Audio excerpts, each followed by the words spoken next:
Trump 45, you originated the fact that in Europe we are now spending, when you take it to aggregate, 700 billion more on defense than when you came in office in 2016, 2017. But that was Trump 45. But then when you look at Trump 47, what happened the last couple of weeks is really staggering. The Europeans committing to a package of 800 billion defense spending. The Germans now, potentially up to $500 billion extra in defense spending. And then, of course, you had Keir Starmer here, the British Prime Minister, and others, all committing to much higher defense spending. We're not there. We need to do more. But I really want to work together with you in a run-up to the Hague Summit to make sure that we will have a NATO which is really reinvigorated under your leadership. And we are getting there. Right, very warm welcome to everybody for this latest edition of The High Ground, the Air and Space Power Association podcast. I'm delighted to welcome Colonel Mike Ryan to join us today. He's a former A-10 Thunderbolt pilot in Europe with over 25 years of service in the military, US Air Force, as well as 10 years of senior executive service at the US mission to NATO, plus a whole load of other very distinguished roles. Mike, really warm welcome to you today. Thank you, Sean. So great to be with you. And before we get started on all this stuff, you and I were both Claire's Air Support pilots. You flew the A-10, didn't you? Infamous for its GAU-8, for its flying at low speed, fantastically agile, pilot sitting in a tin tub. What was it like to fly? It's the most fun you could ever imagine having, and that's no hyperbole there. The gun is amazing. We used to go out to Red Flag and write our name in the desert with the bullets. It's and I wish you were dead weapon. Point your gun cross at the thing and it dies. It's just fabulous. And it turns inside itself. So, speed is relative, and it's relative to how close you are to the ground. So Mach 2 at 40,000 feet is not fast. 250 knots at 20 feet, that's fast. But there was always reports, weren't there, when you fire the gun that you'd slow the aeroplane down. But luckily you didn't have enough bullets to stop the aeroplane. Well, exactly. We couldn't go fast enough to catch the bullets, so they were always out in front.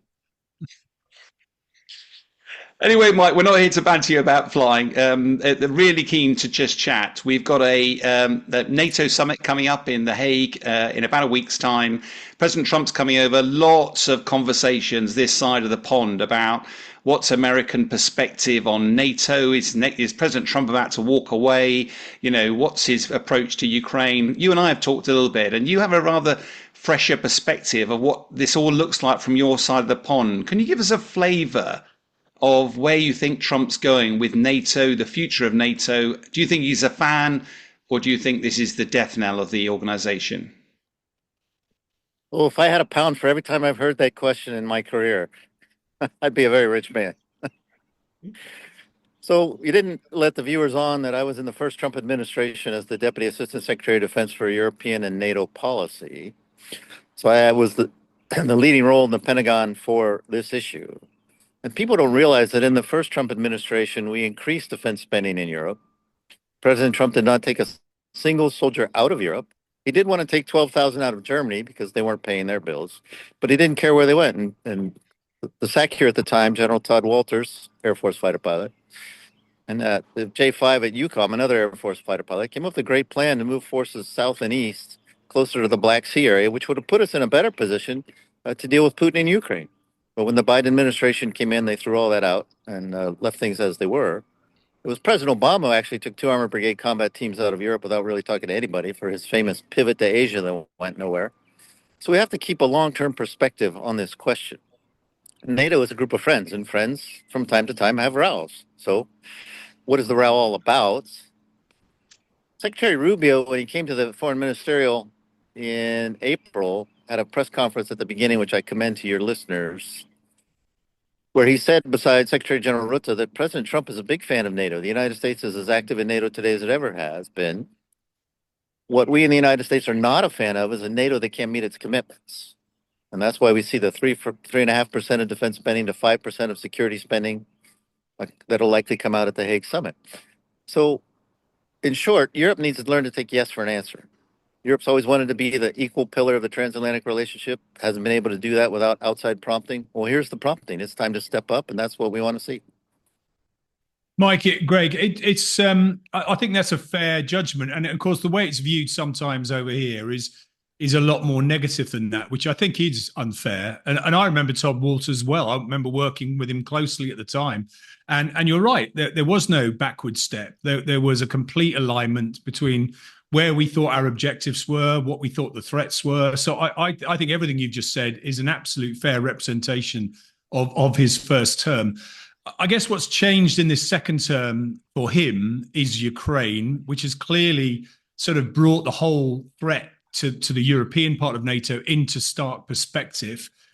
So I guess the question is, shoot that squirrel. Where's your gun when you need it? It's a question of whether that has changed this more dramatically, or it's just the fact that that threat is encroaching that has perhaps got Europe a little bit more on the back foot, as opposed to what Trump is saying. Oh, thank you for that, Greg. I think that is exactly the perception. But I also think it's a lot less relevant than the main geostrategic focus of President Trump, which is China. So we get into this conversation with our European friends when they say, are you going to help us with Russia? And we say, are you going to help us with China? And they say, no, China is one of our most important trading partners. Well, China has a different view of us and we have a different view of China. So when you look at what the administration has to do, it's a China first policy. We have a globally deployable joint force, which means our forces in Europe can deploy to Asia Pacific. Our forces in Asia Pacific can deploy to Europe, and we have the capability to do that. So we take a global geostrategic focus. And when you look at President Trump's trade agenda with India, Saudi Arabia, the Gulf states, his making nice a bit with Iran before the Israeli attacks, he's trying to set the chessboard vis-a-vis China. And he would love to get President Putin to the table to negotiate a settlement in Ukraine so that he can focus on China. So we can get Europe to help us focus on China. Did I say China yet? I meant China.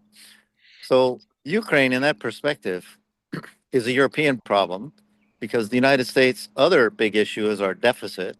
We increase the deficit $1 trillion every 100 days, and we spend more on interest than we spend on defense in the United States. So we have huge problems when we look out at the world. China and the amount of money we have to do everything we normally do. And we really need Europe to step up, and Europe is stepping up. But we need to change the rhetoric back to partnership because Europe's always wanted to be an equal partner, carry their weight. Here's the opportunity. Help us on China, we help on Ukraine, we help on Russia. The one thing I just slightly struggle with is, do you think President Trump genuinely believes he can separate Russia and China? Because at the moment they're looking pretty pally, or does he think that relationship is one that can be broken, and therefore it is focus on China, and it is China alone, not China using Russia or Iran or other countries as a proxy? I do. Russia still has post-traumatic stress disorder from being dominated by the Mongol Empire for 300 years in their history. They are neuralgic about the Chinese. They're much so the very junior partner in this relationship, whereas in the Cold War, they were the senior partner. China needs Russia to change the perspective of the world to one that favors autocratic forms of government. They don't need Russia for much else. Cheap oil helps, but they're starting to get that from other places as well. So Putin is riding the back of a tiger, to use a Churchillian quote, and he needs to get off of China in order to be able to live his dream, which is not being beholden to China. So any opportunity, and this is why I think the Trump administration was offering a lot of trade deals and a lot of economic development opportunity to bring Russia back to a place where it can feel like it's a valued part of the world community and not be beholden to China. So yes, I think he can. So, Mike, going back to Ukraine, though, I mean, one of the questions you and I have sort of talked about in the past has been, it feels like President Trump wants to do a deal with President Putin to enable, as you say, to focus on China. The problem from a European perspective is that feels like it emboldens President Putin and potentially rewards aggression. I do think that NATO, the West, particularly Europeans, are stepping up to the plate now. They've recognized, but that will take time to actually produce the weapons and the capability to actually make a difference. And if America was to do a deal just to focus on China, it feels like it leaves a very unsatisfactory situation in Europe. Now, you might argue, well, that's the Europeans' problem, not the Americans' problem. But, you know, it does feel as if, do you think President Trump will see at this forthcoming conference a genuine commitment from the Europeans to step up to the plate and therefore potentially take a slightly more robust line with President Putin? Yes and yes, but I challenge the underlying assumption of your question. The relationship between the United States and Europe is mostly economic. Dan Hamilton puts out a study every year called the Transatlantic Economy 2025. The U.S. makes more money in Europe than anywhere else in the world. We have 64% of the foreign direct investment that we put throughout the world goes to Europe. 64%. Changes every year, but it's in the mid 60s. So there's an economic relationship there that we can never walk away from. And it's the same for Europe inside the United States. So that's rock solid. The question is, how do we deal with the near and urgent challenges of China? And you look at Chinese naval spending and Chinese naval construction, just as one example. Another ICBM expansion as well. So China's a real issue. The United States is not going to walk away from Europe. Our seat at the European table is at NATO, not at the EU. If Ukraine falls to Russia, it's going to be bad for the European economy, which is going to be bad for the U.S. economy. So what we're trying to do is juggle serious priorities with a long-term perspective of how we balance everything out by the end of the Trump administration. And we need partners and allies to step up. Secretary Hegseth was quite adamant at the Shangri-La dialogue about how we're going to support our partners in Asia Pacific. And you heard Secretary Rubio equally adamant about supporting Europe. But Europe needs to step up and do more. And as you say, they are stepping up and doing more. It's going to take more time, perhaps time we don't have. And therefore, we have to figure out how we get the Ukraine deal done so that we can get the China deal done. But we have to do it together. Last thing on Ukraine. President Trump really wants to stop the fighting. The first thing he needs to do is get Putin to the table. He's getting very frustrated that Putin is going back on things that he's told him. And I think at the Hague Summit will be a good bellwether as to how far he's moving in the direction of turning up the heat on President Putin in Ukraine. We have a long-term economic deal now with the Ukrainians. So the United States' interest in that regard, particularly with critical minerals, but also the reconstruction of Ukraine, is now set and signed. So there is a relationship with Ukraine. And again, President Trump leads with trade, he leads with economics, but as we see in his support to Israel, he follows quite closely with military assistance. Yeah, I mean, we could talk even more on Ukraine. I think the question a lot of Europeans have is, does President Trump see the economic re-engagement with Russia more important than maintaining the current or the international border of Ukraine? In other words, is Ukraine going to have to pay the price here for a resolution by ceding certain territories? And none of us probably know the answer, but that's how it feels at the moment. Yeah, Greg, I'm going to pick on you. It's the perfect question, but I'm going to pick on you anyway. So stand by for incoming. I'm ready. So the Biden administration said at the beginning, we're in for as long as it takes. Well, what is it? They never said what it is. Is it the full restoration of Ukraine's borders? Or is it an end to the fighting? Or is it when the Ukrainians give up? And when you ask them at highest level, say, what's the desired outcome? Say, well, it's up to the Ukrainians to decide. Okay, well, the Ukrainians have been pretty clear. We want our country back, and we're willing to fight for it. But they've also been clear that, unless you help us, we can only go so far. And now when you look at the numbers, particularly manpower, what's the realistic outcome? President Zelensky has said himself, what was once Ukraine will someday once again be Ukrainian, but perhaps not soon.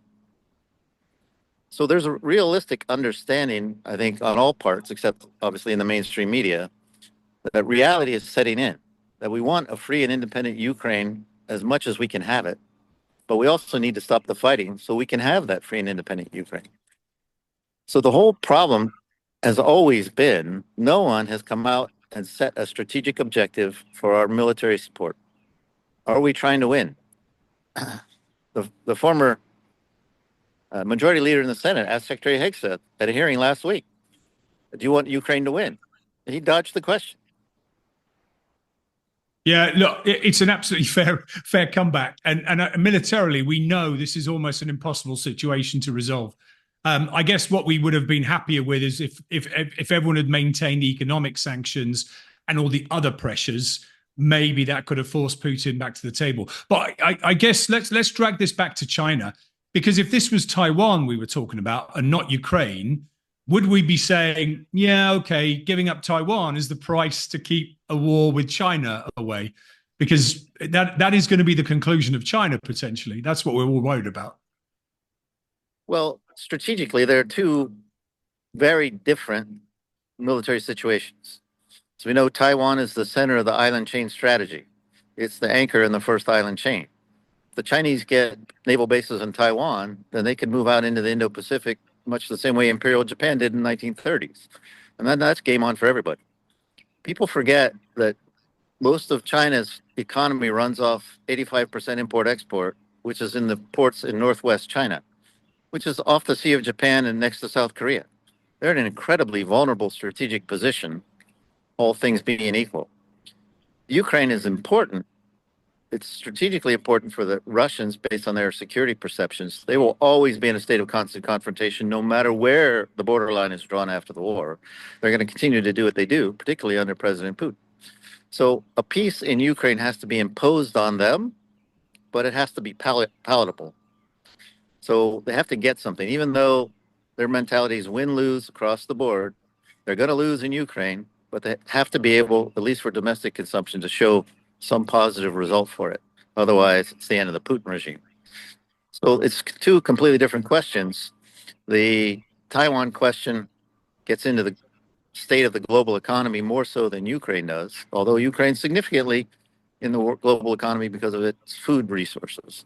So we need to solve both of them. Like I said, it's a matter of which is the priority when, how much resource do we need, contributed by whom, to get after each of the problems. And we're probably going to have unsatisfactory outcomes for both.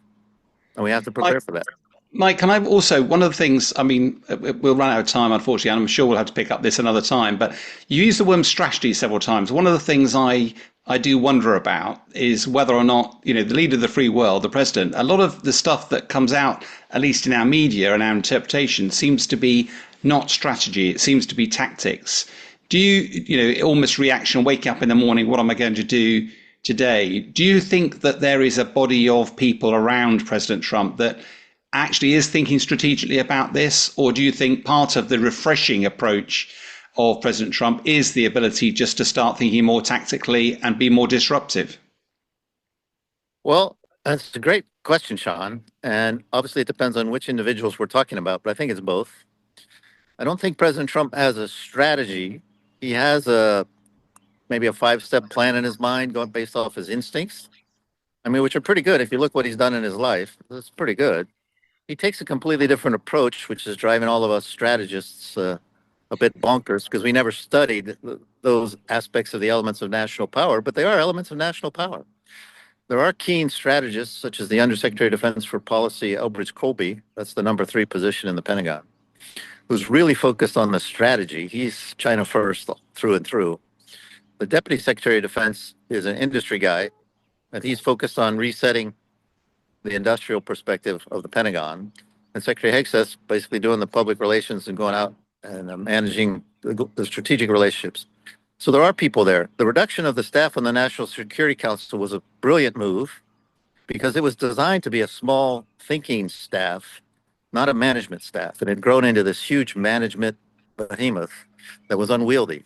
So I think that demonstrates a desire to get back to thinking and let people do their jobs. So I take that as a positive. It's a global game. It's a great game.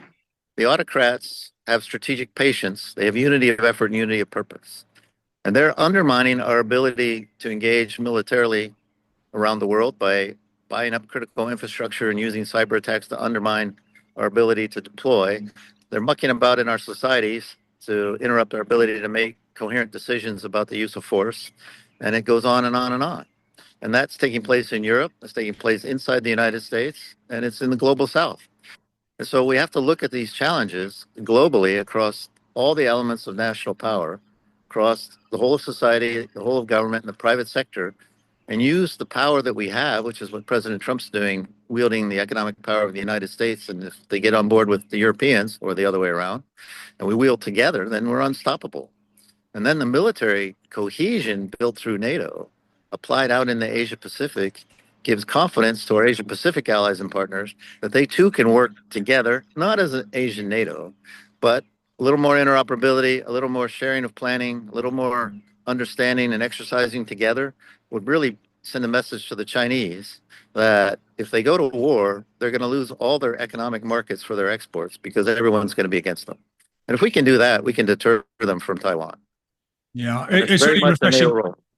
Yeah, and it's really refreshing, Mike, to hear you say those words. We tend to hear the sound bites and the headlines over here, and it is that much more in-depth conversation that is needed. Thank you, Greg. We're never leaving NATO. We're never leaving Europe. We want the Europeans to do more. China's a challenge for everybody. Russia is a lesser challenge, but it's the more immediate challenge and the more dangerous challenge. So we need to get after both, that we need to do it together. And the hardest thing for Americans to do is get out of the way and let somebody else lead. And we're very willing to let Europe lead on Ukraine. Mike, thank you so much indeed for your time. It's a great backdrop as well, seeing a little bit of American summer behind you. But yeah, no, thanks very much indeed for your time. Thank you. Thank you, Sean. Thank you, Greg. Great to talk to you. Cheers. So, Greg, it was I've worked with Mike a couple of times before, and whether we agree with him or not, he does offer a refreshingly different perspective from the other side of the pond. What was your take on that? Yeah, I agree. I think sometimes the conversation between us and America gets polarized or captured by the headlines, and obviously Donald Trump is a controversial character who says things sometimes for effect, sometimes he actually has it's for deliberate reasons. But that means that the genuine strategy, the genuine concept of what's going on in the background, and we haven't really heard him say China first. We've heard him say America first. Now, if China is the threat, okay, I get it. You can draw those two dots. But I think if the administration was looking to reassure Europe and perhaps get everyone a little bit more settled, they would have explained it like Mike just did, rather than the way it's come out. And I think that's probably my biggest observation, is if this is far more sensible than we all get, then somewhere along the line we just miscommunicated. Yeah, but in a way, at the risk of playing devil's advocate, I do think Trump 1.0, only a third of the countries in NATO were paying their way. And by the end of his term, it was up to 2/3, I think.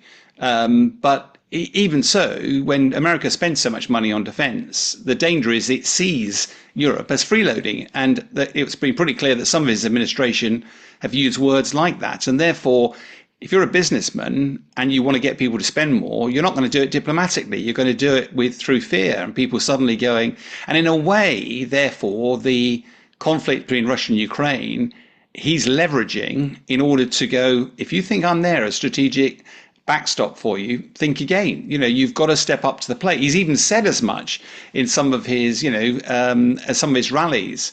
And I think it's worked. I mean, that Europe is stepping up. I'm not sure whether that means, particularly China, I was interested in, because as you've commented before, it doesn't sound like the military machine needs our military help, but I don't think that was just it. I think what he saw is that the Chinese trade was the biggest lever to use against China.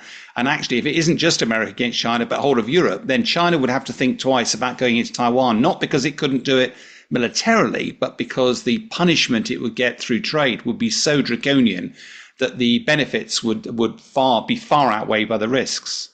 Yeah, I'd be fascinated to see how much China is learning from the economic sanctions on Russia. I am sure they are disinvesting themselves of those types of levers, if you like. I think if Donald Trump is going to be remembered for one thing in this story, it will be how he leveraged Europe to step up. I don't think there's anybody that would doubt that, and nor do I think many people doubt that he's right, that Europe has allowed things to get to a position they shouldn't have been. I think the big difference about Trump 1.0 and Trump 2.0 is Trump 1.0 was largely conventional presidency because he had a largely conservative, well-set, experienced team around him who still thought, like every other administration thought, about how to handle Europe, how to handle NATO. So it was a softer version of Trump. What we're seeing now is a much more extreme one, which does jump from left to right and doesn't feel as secure or as sane. I use that word. That's a rough word to use, but it is more disjointed because of the nature of the way it operates. But some of the things that Mike said there about changing the bureaucracy of the NSC that had lost its way. I mean, I think we can all look hard at each other to ask ourselves, if MOD's got bigger, is it any more effective? And the answer is probably no. So yeah, I think picking out the gems from what Mike has said and from Trump is important. We shouldn't dismiss it all just because we don't agree with everything. Right, Greg.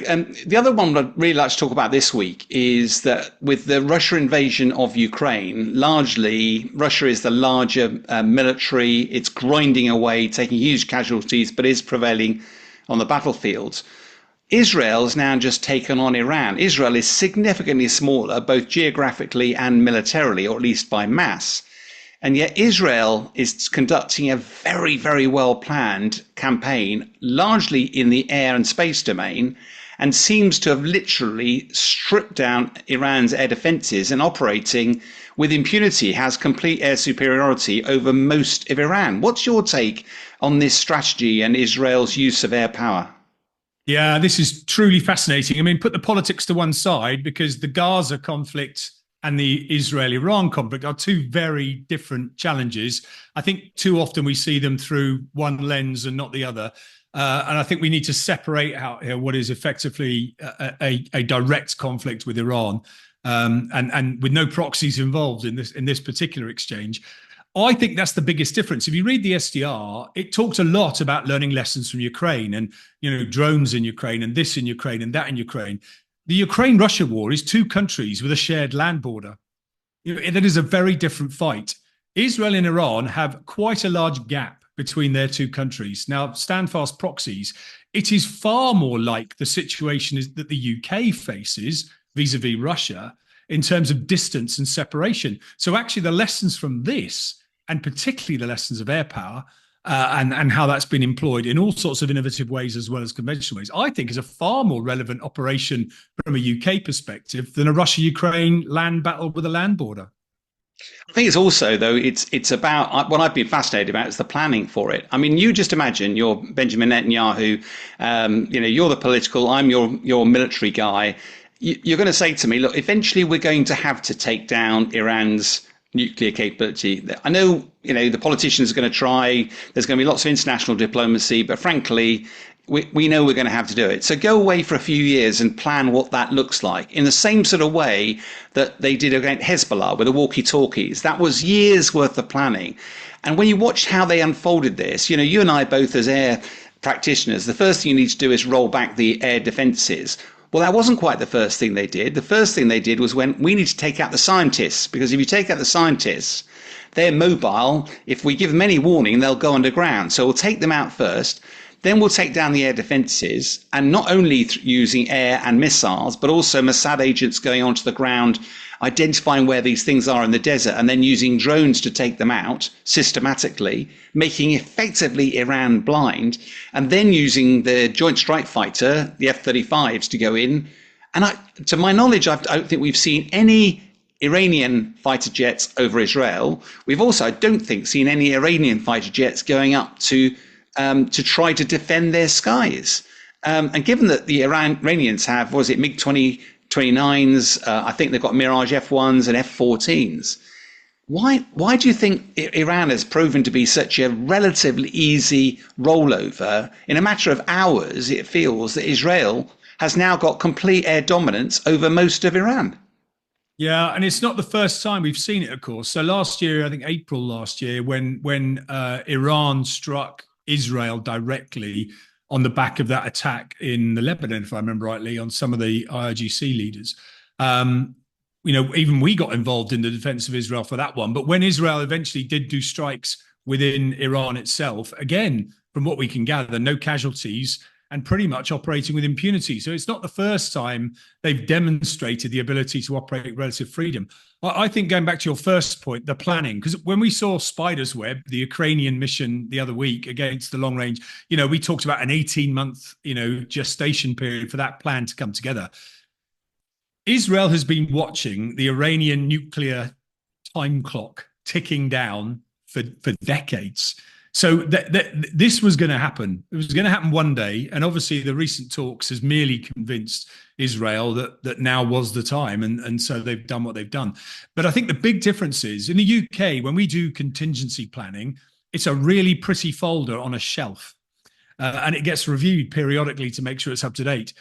In Israel, they clearly were doing, they weren't just planning. It's taken them a long time to put the agents, the equipment in place within Iran so that when they decided to press the button, everything was there.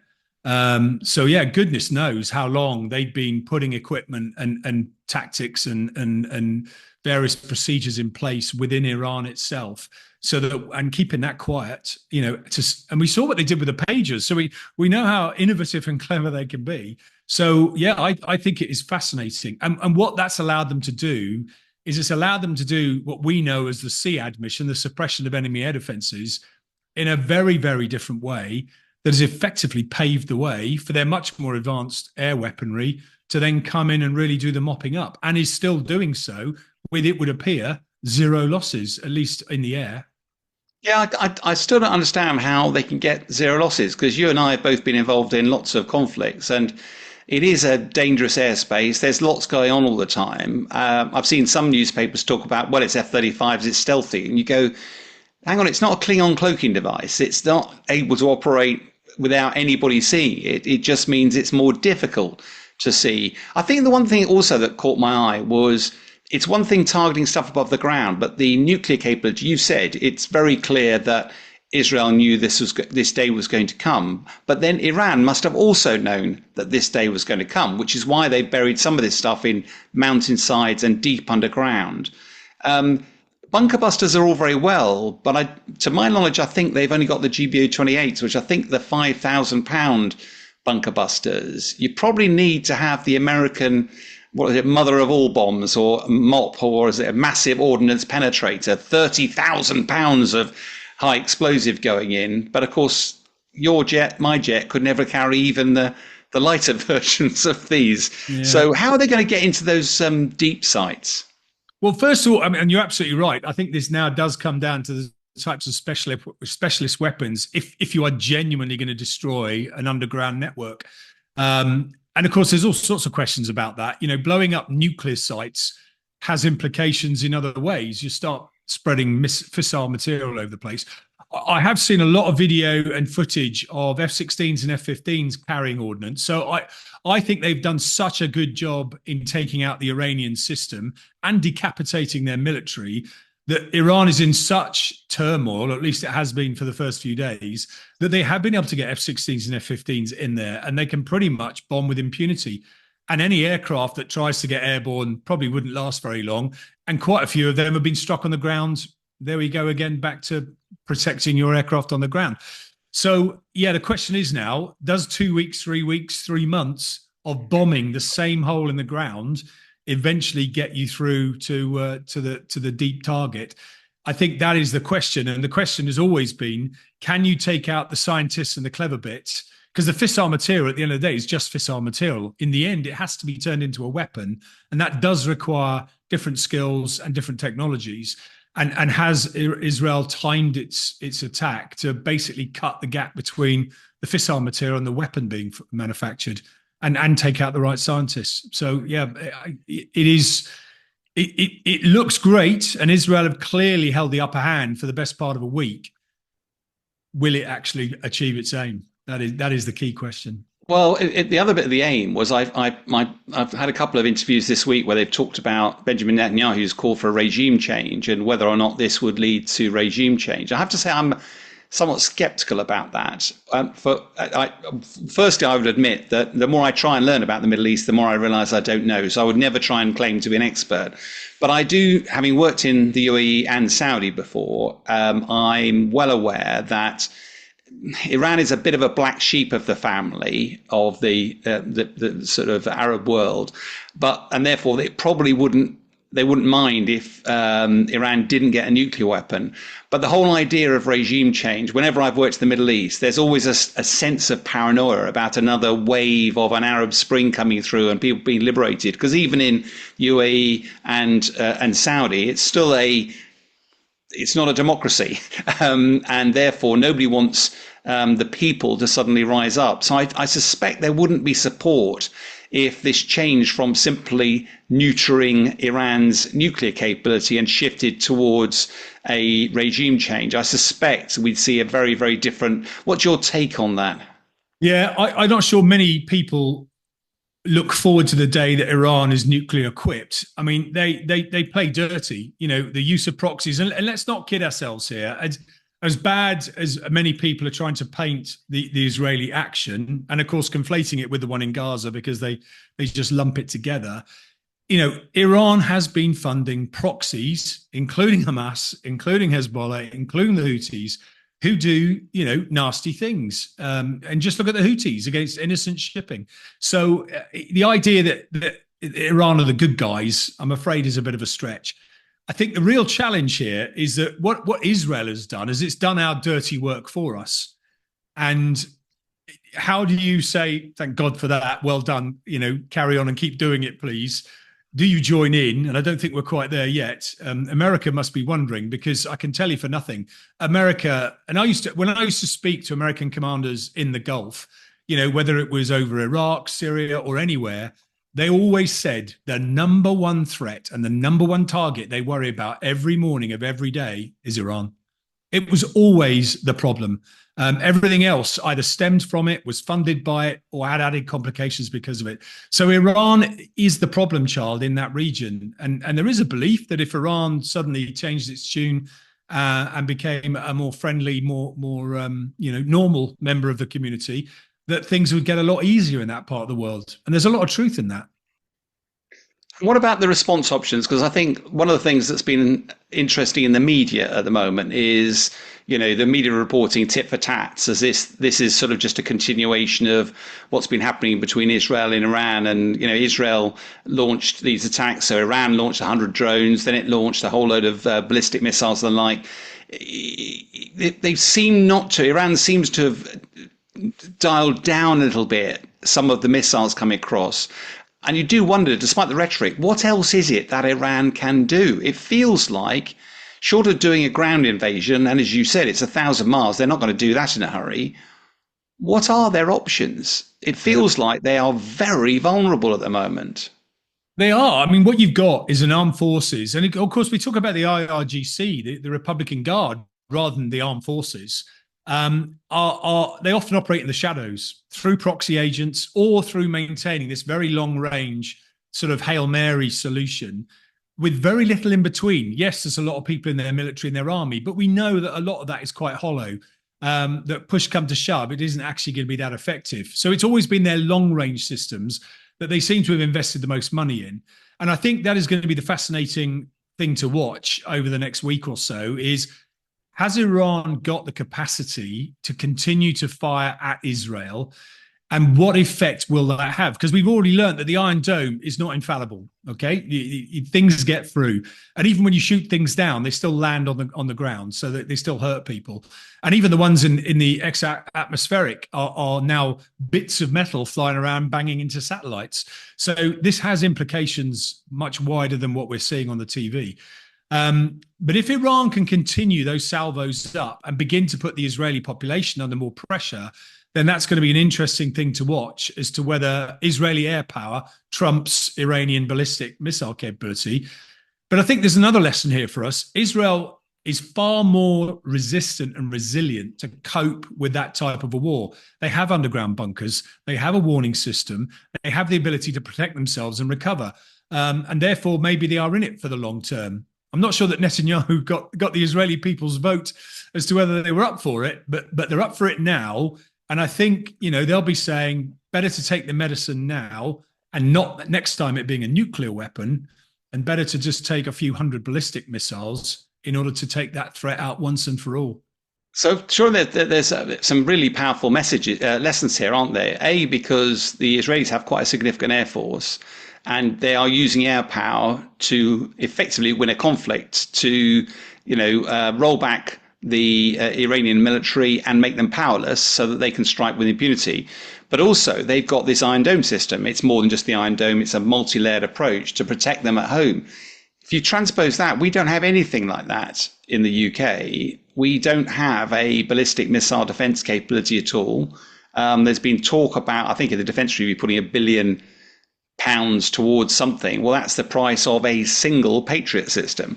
So it does just start to illustrate that if you want to do to dissuade another country that and to deter it, air power in this regard has proven incredibly effective.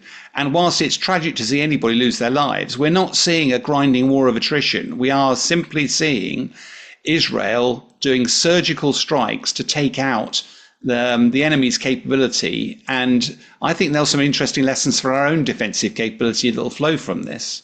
Oh, absolutely. And of course, you go back a few years, we judged success by the number of casualties our military took.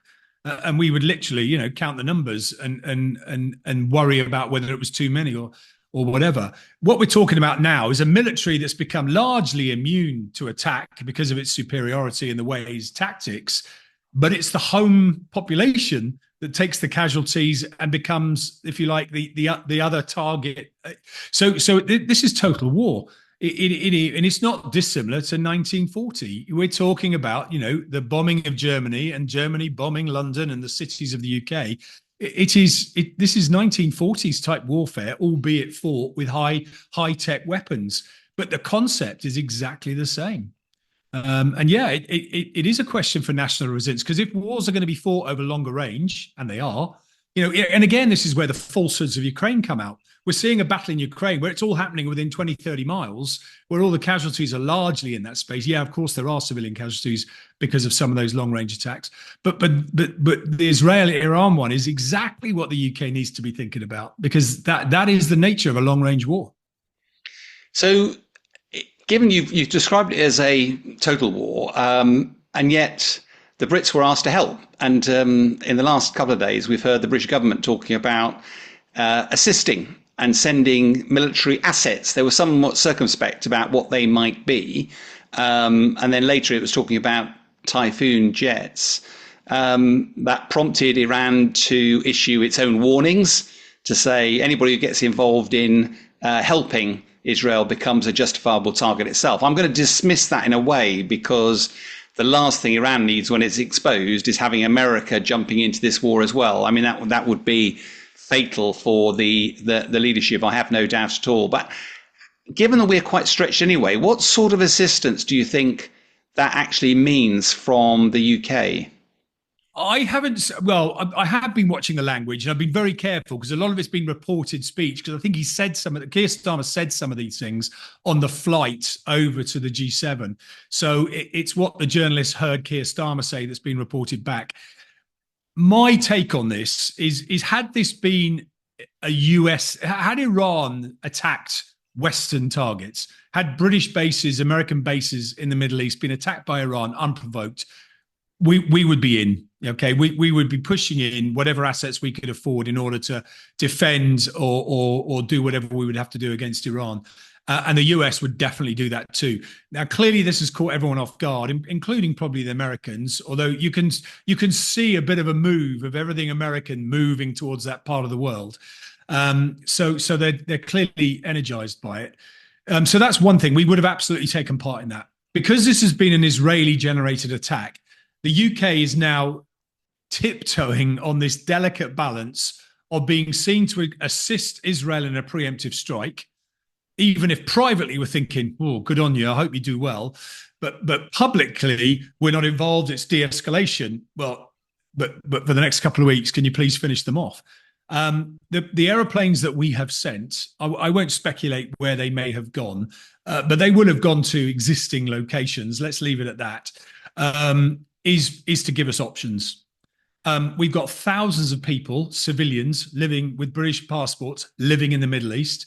We would obviously need to evacuate them in the event of any wider hostilities. We've got embassies, we've got military bases, we've got military assets in the Gulf, a couple of ships at least, and a lot of people. And therefore, we need to be able to protect that. So I think this push forward of some assets is a pragmatic, sensible contingency in case things get worse, because Iran might react in a different way that we're not expecting. And it suddenly isn't Israel-Iran, it's Iran against everybody else. And that changes the calculus.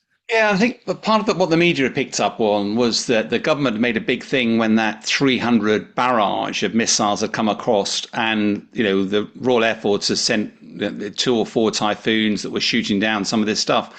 But actually, as the days turned into weeks, more details emerged, and it appeared that actually, the typhoons had a relatively small role in that. They were taking out the drones. I'm not belittling it, but inevitably you've got 3 main threats, haven't you? You've got the drones at slow speed, 150 miles an hour. You've got the cruise missiles, 500 miles an hour, and then you've got the ballistic missiles. Cruise missiles at 500 miles an hour, similar to a fast jet speed, decent radar, you can shoot them down. Drones, 150 miles an hour.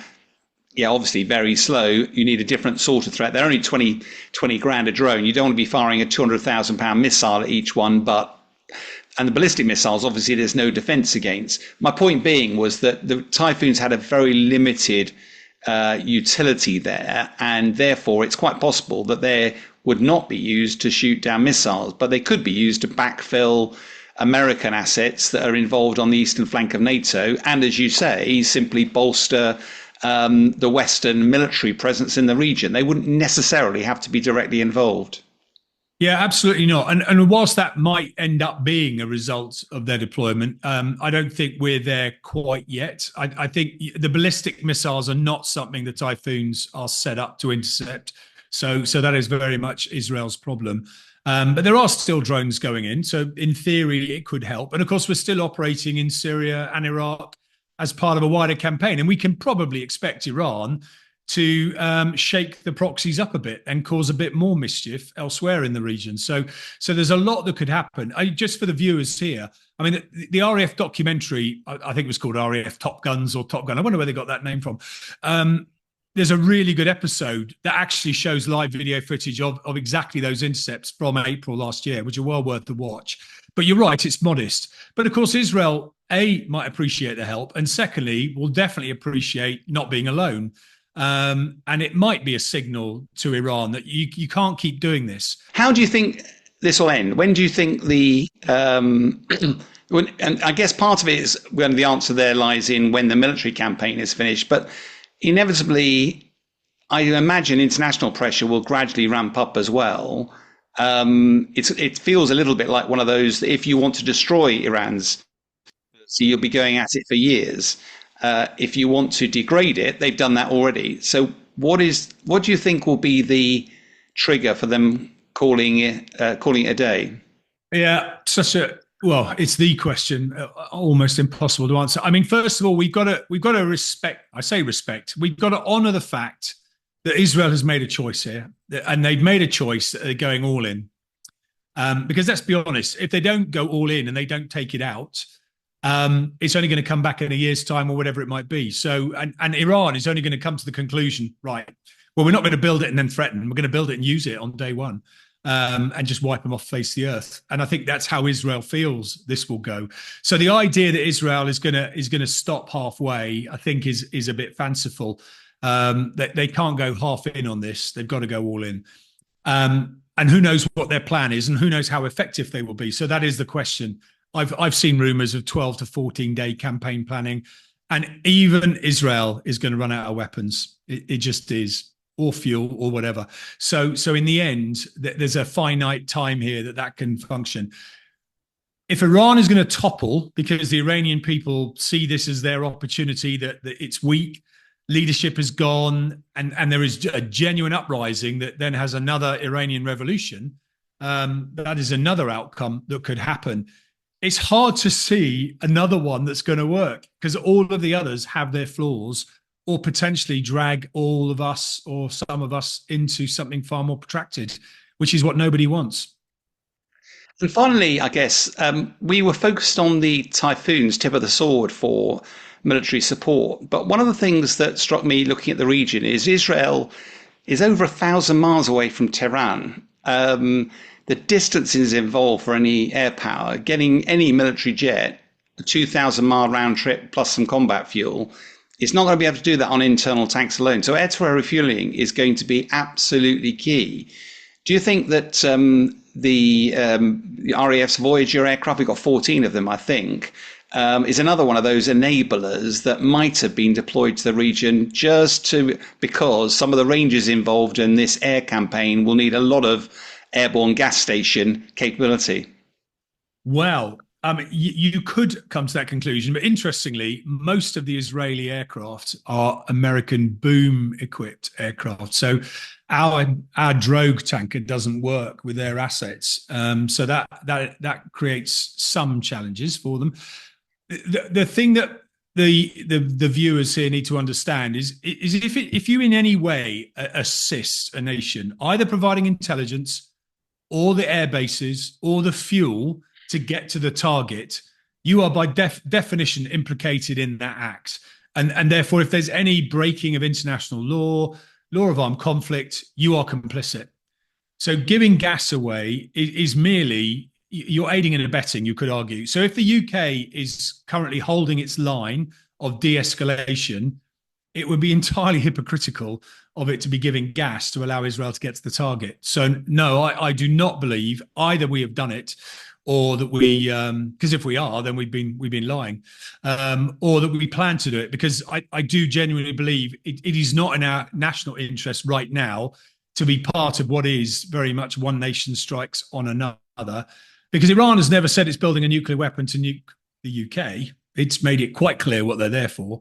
And so this is a very delicate situation, which is why everyone now is trying to guess what's going on and thinking the worst. I think this is prudent deployments in order to keep options open without yet knowing what those might be. And I think we will only shift our view on that if Iran starts to change its targeting and what it does. I've been in contact with a couple of Air Force colleagues out in Israel, Israeli Air Force, not Royal Air Force. And one of the things that we've concluded is this campaign probably will feature in war colleges for many years to come, because the planning involved when it all comes out about exactly how it was conducted. This wasn't made up on the back of a fag pack on a Thursday afternoon.